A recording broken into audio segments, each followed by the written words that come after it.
The final goal is to eradicate humanity as we know it. Once you understand the final destination, it becomes much easier to look back and identify the psychological conditioning, the biological tampering, the cultural grooming, and the educational prepping that we have been subjected to for decades in preparation to making us accept a post-human future. It takes a lot of physical and psychological abuse to get an intelligent species like ours to agree to its own extinction. Most, if not all, that has transcended in the last 60 years was designed to get us closer to accepting such a dystopian reality.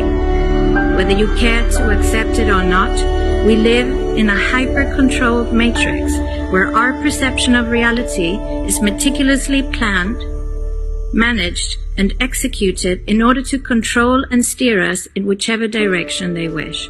And the direction is a post-human world.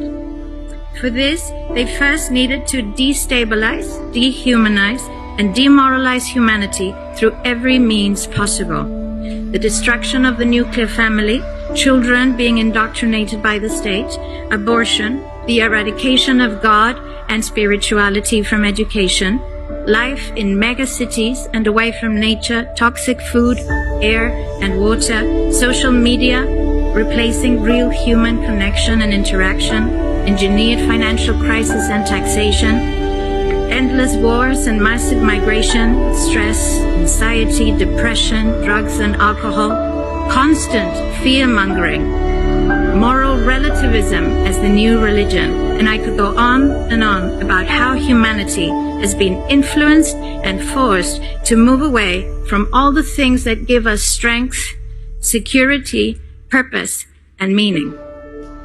A weak, immoral, disconnected, ignorant, and unhealthy population is an easy target for the next stage, the creation of an entire generation of androgynous beings. Masculinity is under attack psychologically, culturally, and biologically. Women are being replaced in sports, entertainment, and politics by men pretending to be women. And children are being indoctrinated at school to think that gender is a choice. The transgender movement is not a grassroots movement. It comes from the top. It has nothing to do with people's freedom of expression, sexuality, or civil rights. It's an evil psyop with a clear agenda to get us closer to transhumanism by making us question the most fundamental notion of human identity, our gender.